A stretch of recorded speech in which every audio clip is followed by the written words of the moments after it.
जय हिंद प्यारे बच्चों, एक बार फिर से आप सभी के लिए एक बहुत बड़ी खुशखबरी लेकर आया हूं। जी हां प्यारे बच्चों, कोस्ट गार्ड का फॉर्म निकल चुका है। जिन बच्चों ने भी अभी तक फॉर्म फिल नहीं किया है तो जल्दी से फटाक से इस फॉर्म को फिल कर दें, क्योंकि इसका एप्लीकेशन फिलिंग स्टार्ट हो गई है 11 तारीख से। मैं आप सभी को बताना चाहूंगा प्यारे बच्चों की कोस्ट गार्ड 01 2026 02 2026 का फॉर्म निकल चुका है और दुगनी वैकेंसी के साथ निकला हुआ है। तो प्यारे बच्चों, मैं हूं सुमित तिवारी, एक बार फिर से आपके अपने प्यार प्लेटफॉर्म डिफेंस एग्जाम विद्याकुल में स्वागत करता हूं। आज का ये जो सेशन है इस बात पे है कि कोस्ट गार्ड का फॉर्म निकल चुका है और पूरी इंफॉर्मेशन, पूरी जानकारी अब मैं आपको इस वीडियो में देना चाहता हूं। नजर स्क्रीन पर रखिएगा, उसके बाद आज की वीडियो को आगे बढ़ाते हैं। प्यारे बच्चों, ये बहुत बड़ी खुशखबरी है कि joint Indian coast guard enrol personnel test 01 intake 01 2026 and 02 2026 batch आ चुका है। Application will be accepted online, मतलब जो आपका फॉर्म फिल किया जाएगा वो ऑनलाइन फिल किया जाएगा। ठीक है, फॉर्म 11 जून से भरा जा रहा है और 11 जून टू 25 जून तक, मतलब इसकी जो लास्ट डेट है वो 25 जून है, तो 25 जून के पहले आप इस फॉर्म को फिल कर लें। ठीक है, एलिजिबिलिटी जो है, आपकी एलिजिबिलिटी क्राइटेरिया क्या है, कौन कौन लोग इस फॉर्म को फिल कर सकते हैं, तो मैं आपको डिटेल से समझाऊंगा।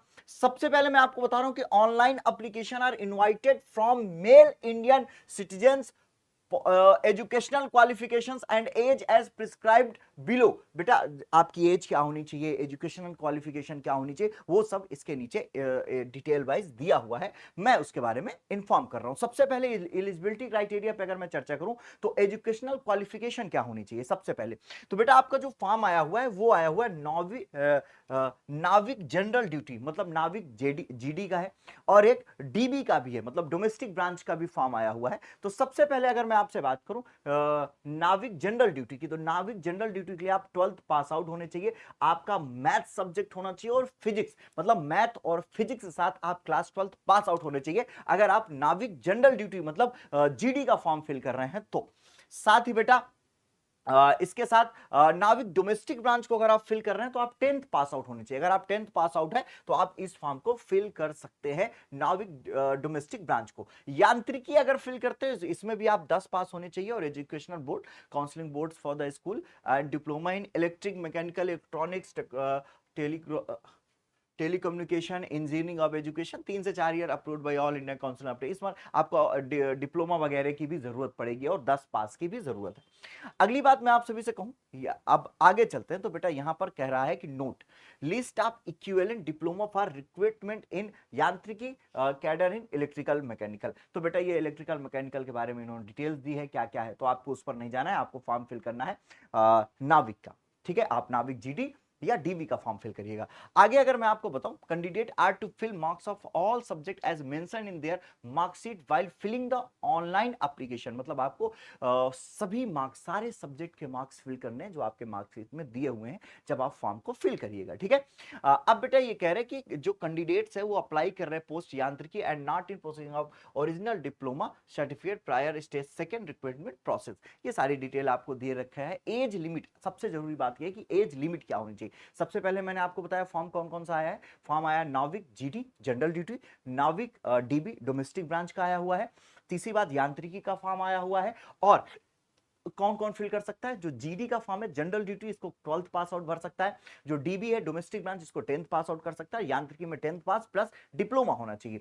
तीसरी बात, एज लिमिट क्या होनी चाहिए। यहां पर एक उन बच्चों के लिए बहुत बड़ी खुशखबरी है जो बच्चे एनडीए के फॉर्म नहीं फिल कर पाए एज की वजह से, तो यहां पर बेटा एज जो है 18 से 22 है, तो आप इस फॉर्म को फिल कर सकते हैं। इसकी एज कितनी है, 18 से 22। ठीक है, तो इसके आगे अगर हम लोग आगे बढ़े तो यहां पर इन्होंने एज दे दी है। इसके बाद अगर मैं जीडी की बात करूं, ये इनटेक, दोनों इनटेक इन्होंने ले लिया। ठीक है, 01 2026 02 2026 ब्रांच का। ठीक है, candidate should be born between 1 अगस्त 2004, मतलब जो बर्थ हुआ है बच्चे का वो 1 अगस्त 2004 से 2008 के बीच का होना चाहिए। ठीक है, आगे चलते हैं। इसके आगे की अगर मैं आपको इंफॉर्मेशन देना चाहूं और इसके आगे के बारे में अगर मैं आपको बताना चाहूं, ये बेटा इन्होंने यांत्रिकी के लिए अलग दिया है, नेवी डोमेस्टिक ब्रांच के लिए उन्होंने अलग से दिया है। वैसे लगभग लगभग सबका सेम ही है, लगभग लगभग। और इन्होंने एक बात और कही है, अपर age relaxation of 5 year for SC ST। अगर आप SC ST के बच्चे हैं तो प्यारे बच्चों आपको 5 साल का रिलैक्सेशन है एज में। और अगर आप ओबीसी नॉन क्रीमी कैंडिडेट्स हैं तो आपको 3 साल का इन्होंने एज पे रिलैक्सेशन दिया हुआ है। इसके आगे अगर चले वैकेंसी टेंटेटिव नंबर्स हैं, आपको पता है कि आर्म फोर्सेस कभी भी एग्जैक्ट नंबर्स नहीं दिखाती, ये टेंटेटिव नंबर्स हैं।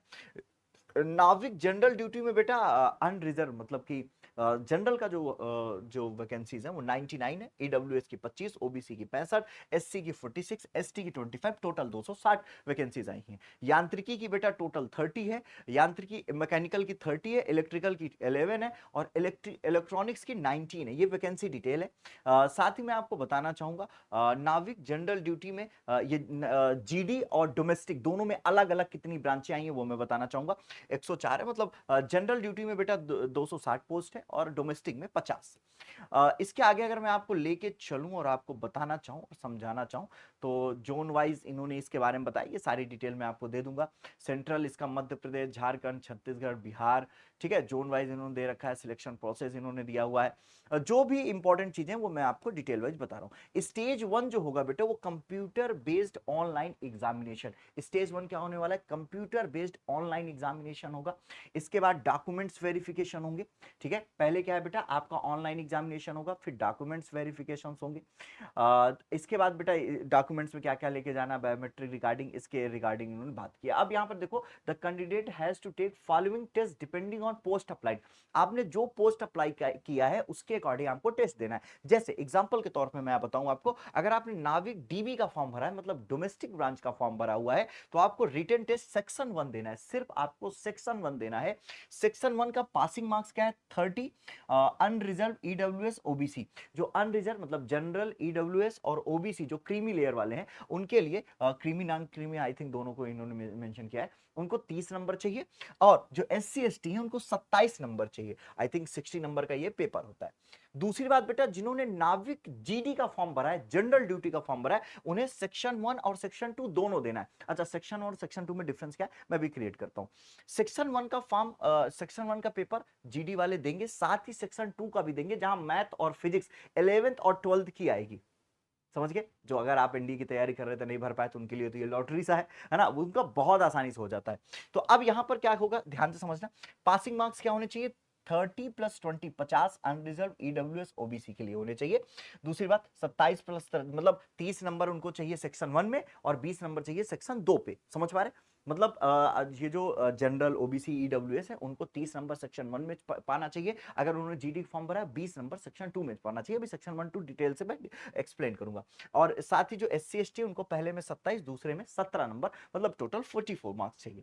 Passing in section 1 and section 2 separately is compulsory, मतलब आप सेक्शन 1 में भी पास हो सेक्शन 2 में भी पास हो, ऐसा नहीं कि फर्स्ट में फेल हो गए सेकंड में पास हो गए तो हो जाओगे, या सेकंड में पास हो गए तो फर्स्ट ना, ऐसा दोनों में पास होने चाहिए, ठीक है, ये कंडीशन। फिर ये यांत्रिकी इलेक्ट्रॉनिक्स यांत्रिकी पर है, इस पर मैं चाहूंगा कि 2 ही बेहतर है, अगर आप इस पर फॉर्म फिल करते हैं तो इसकी डिटेल भी वैसे ही है, सेम टू सेम है।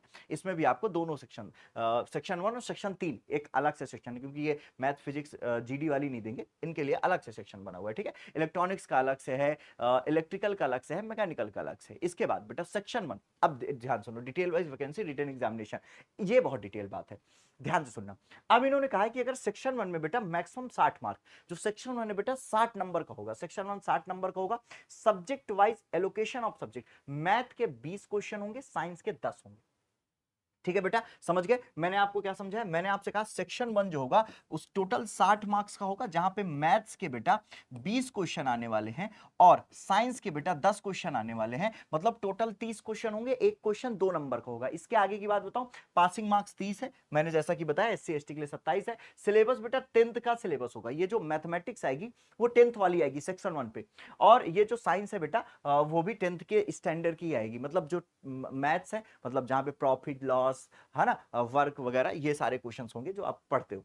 तो यहां पर दूसरी बात, अगर मैं आप सेक्शन 2 अब टाइम की बात कर लेता हूं, टाइम 45 मिनट का देखो 30 क्वेश्चन होंगे, 45 मिनट का समय होगा, टोटल नंबर ऑफ क्वेश्चन 60। अच्छा इन्होंने टोटल नंबर ऑफ क्वेश्चन 60 कहां से कंबाइन कर दिया, मैथ्स के 20 साइंस के 10, अच्छा सॉरी सॉरी, एक क्वेश्चन 2 नंबर के नहीं है इसमें बेटा, आपको मैथ्स देना है, साइंस देना है, इंग्लिश 15 नंबर की आएगी, रीजनिंग 10 नंबर की आएगी, जीके 5 नंबर का आएगा और एक क्वेश्चन 1 नंबर का होगा, एक क्वेश्चन 1 नंबर का होगा। टोटल 45 मिनट में बेटा आपको 60 क्वेश्चन अटेंड करने हैं, ठीक है। क्लियर, समझ गए बेटा। आपको क्या करना है, सेक्शन 1 में क्या क्या देना है, मैथ, साइंस, इंग्लिश, रीजनिंग और जीके। जहां पर बेटा मैथ के 20 क्वेश्चन है, साइंस के 10 है, इंग्लिश के 15 है, रीजनिंग के 10 है, जीके के 5 क्वेश्चन है। ध्यान से सुनना। इसके बाद बेटा सेक्शन 2 क्या है, अब देखो जो जनरल ड्यूटी जीडी का जो फॉर्म भर रहे हैं, आई थिंक आप लोग जीडी ही भरोगे, तो उनको ये देना है। साथ ही अगर आपका सेक्शन 2, अगर आपने जीडी भरा, अगर डीबी भरा, डोमेस्टिक भरा है, तो इतना देके फुर्सत। अगर आपने जीडी भरा है तो आपको सेक्शन 2 देना है, जहां मैक्सिमम 50 मार्क्स होंगे, टाइम 30 मिनट होगा, टोटल नंबर ऑफ क्वेश्चन 50। तो 50 क्वेश्चन है, 30 मिनट में करना है। अब आप समझ सकते हो क्वेश्चन का स्टैंडर्ड कितना होगा। सब कुछ टाइम पे डिपेंड करता है, कितनी जल्दी कर रहे हैं और एक्यूरेट कितना कर रहे हैं। तो समझ रहे हैं, एक्यूरेट और टाइम का बैलेंस और रेशियो बना के रखना है आपको। तो बेटा आपको यहां पर मैथ्स के 25 क्वेश्चन, फिजिक्स के 25 क्वेश्चन, अद्भुत है ना। तो मैथ्स के 25 और फिजिक्स के 25 क्वेश्चन करने हैं आपको, 30 मिनट का समय देंगे और 50 क्वेश्चन, ठीक है। तो आप आई थिंक 50 में से 20 नंबर लेकर आना है बाबा, ठीक है। तो 30 मिनट में 20 नंबर का कर ले वो आप लोग, ठीक है। तो यहां पर ये है, ये आपको 12th की, क्लास 12th के बेस्ड पर ये एग्जाम्स होंगे। सेक्शन 3 जो मैक्सिमम मार्क्स बेटा, जो सेक्शन 3 की बात कर रहा था, इलेक्ट्रिकल इंजीनियरिंग की मैं बात कर रहा था, यहाँ पे इलेक्ट्रिकल इंजीनियरिंग से रिलेटेड क्वेश्चन होंगे, इलेक्ट्रॉनिक्स इंजीनियरिंग से क्वेश्चन होंगे, मैकेनिकल इंजीनियरिंग से क्वेश्चन होंगे, ठीक है। तो ये section 1 normalization of marks, normalization भी है वहां पर, है ना। तो उसका ये फार्मूला, इन्होंने नॉर्मलाइजेशन का फार्मूला दिया हुआ, ये इस पर मैं डिस्कस कर लूंगा अलग से कैसे क्या है। आगे चलते हैं। और एक बहुत बड़ी खुशखबरी है, ठीक है। The question paper will be objective type with 4 option, the candidate has to choose. एक खुशखबरी दे, यहां कोई निगेटिव मार्किंग नहीं है रे बाबा। तो बेटा यहां पर कोई भी निगेटिव मार्किंग नहीं है, there is no negative marking. The detail syllabus for all subject is available on ICGC requirement website पे, रिक्वायरमेंट वेबसाइट पे। स्टेज 2 बेस्ड ऑन, अब बेटा इसका स्टेज 2 होगा। स्टेज 1 में ये हो गया रिटन, स्टेज 2 जो होगा based on performance in computer based English examination. Stage 2 के बारे में डिटेल, इस पर मैं अलग से एक वीडियो बना दूंगा। अभी आपका फोकस स्टेज 1 में होना चाहिए, ठीक है। अभी आप लोग स्टेज 1 पे फोकस्ड करें, फिर उसके बाद फिजिकल फिटनेस पे भी ध्यान देना है। 1.6 kilometre run completed in 7 minute में, आपको 1.6 किलोमीटर दौड़ना है, 20 स्क्वाट अप्स, उठक बैठक आपको करनी है, और 10 पुशअप्स आपको करने, ठीक है। इसके बाद डॉक्यूमेंट्स वेरिफिकेशंस होंगे, ये सारी डिटेल्स आपके पास है, ठीक है। आप सभी से अभी आई थिंक इतनी इंफॉर्मेशन आपके लिए काफ़ी है, और फिर ये यांत्रिकी के लिए है, आई थिंक इतनी इंफॉर्मेशन आपके लिए सफिशिएंट है। सो आई रिक्वेस्ट कि आप सभी लोग जल्दी जल्दी जाओ और इस फॉर्म को फिल कर दो। अगर इस फॉर्म को लेकर आपके मन में कोई भी डाउट अभी भी है, कमेंट करो, मैं एक दूसरी वीडियो में पूरी तरह से डिटेल कंप्लीट आपको बताऊंगा। आई थिंक इतनी इंफॉर्मेशन आपको काफ़ी है, अभी जाके फॉर्म फिल कर दो। 25 जून लास्ट डेट है, तो 11 से इस फॉर्म फिल किया जा रहा है, 18 से 22 इसकी एज लिमिट है। क्लास 12 अगर मैं आपको कहूं तो मेरे अकॉर्डिंग अगर आप 12th पास आउट है तो आप नाविक जीडी का, जनरल ड्यूटी का ही फॉर्म फिल करिएगा। और अगर आप इंडिया की तैयारी कर रहे हैं तो आपके लिए बहुत ईजी है। तो सभी लोग इस फॉर्म को फिल कर दें, जल्दी से फटाक से जाके फॉर्म को फिल कर दो, और कमेंट करके बताओ कि आपको कोई और इंफॉर्मेशन चाहिए या आप इस बात को समझ गए हैं और अब ठीक है। कैसी लगी video? Thank you and love you all प्यारे बच्चों, जय हिंद। तो मिलते हैं क्लासेस में, जो कि लगातार आपकी क्लासेस चल रही है आपके अपने प्यारे से channel defence exam with the गुल में। थैंक यू प्यारे बच्चों, लव यू ऑल।